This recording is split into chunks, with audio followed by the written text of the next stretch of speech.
Hello, good evening. First tonight, questions over the care of patients in Scarborough Hospital's A&E as one emergency doctor says at times it's been unsafe because of the high level of demand.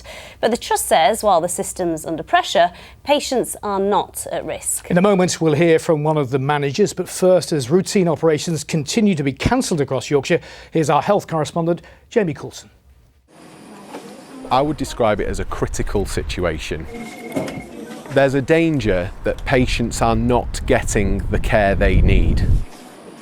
I just want to do a good job, I want to do the best I can, but I'm not being given the resources to do that job properly.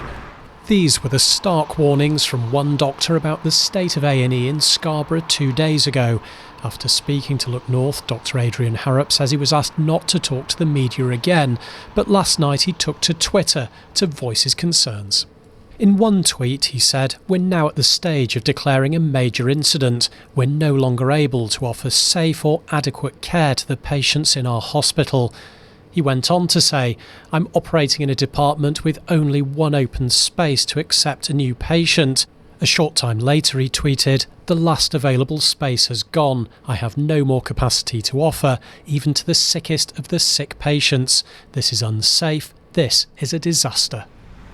The Trust responsible for Scarborough Hospital say that safety remains their top priority, but that patients have to be prioritised in terms of clinical need, which means that some may have to wait longer to be seen.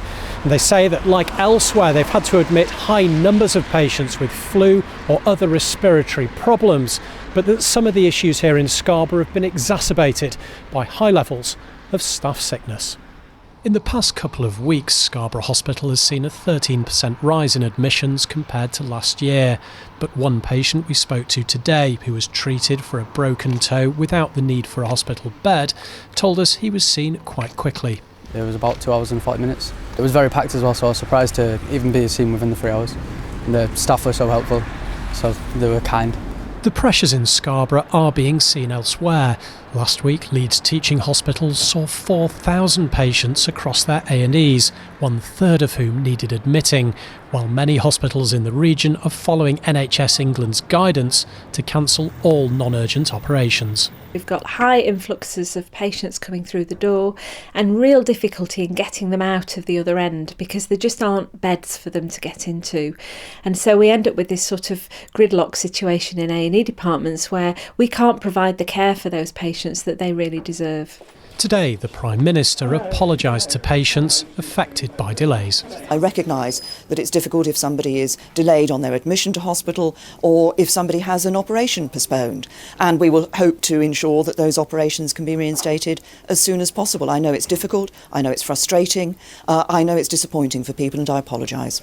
Many experts say this is the worst winter the NHS has known, and it still has a long way to run. Jamie Coulson, BBC Look North.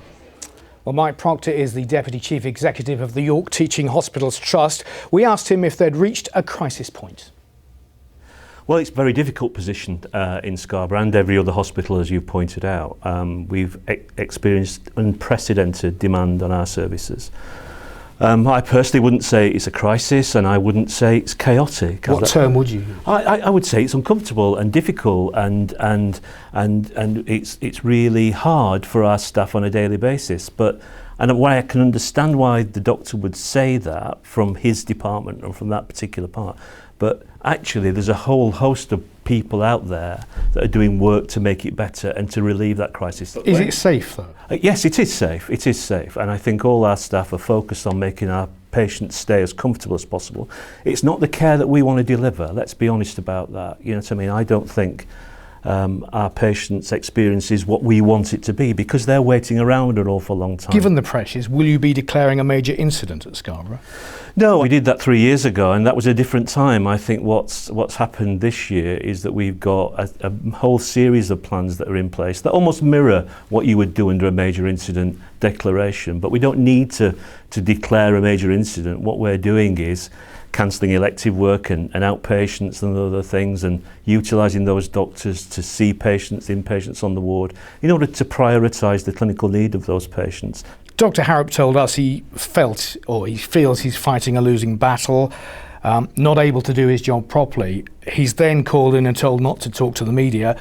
Why would a passionate professional, a doctor, not be allowed to speak out and tell the story as it's happening? Well, I'm not here to criticise Dr. Harrop, and he's obviously, and he's known as a deeply committed and caring individual that cares passionately about what he does. I think that the thing that we've advised, and his colleagues have advised, is to talk to our communication department before you do things like that. I'm not underplaying it. I'm telling you that it's absolutely really difficult, that our staff are working heroically. Our staff are tired. I'm tired myself, you know what I mean? So I'm not underplaying what the crisis, but I'm giving you a whole organisational view. Will he keep his job? Oh, I have no doubt that he will. You know what I mean? He's only going to be working with us until the end of January, as I understand it, and he's going to on a GP training scheme. You know, whether he's transgressed anything from a General Medical Council perspective is not for me to judge. What would be your message to those patients who have had their operations cancelled until further notice? Yeah, bear with us, I guess, and I think it's better for us to have given them advance notice of cancellation rather than doing it on the day, which we've done in previous years. I don't know, you know, maybe the NHS needs to think about not doing any elective work for a couple of months and on a planned basis in January and February when we know it's always going to be difficult. That's Mike Proctor talking to us a little earlier on.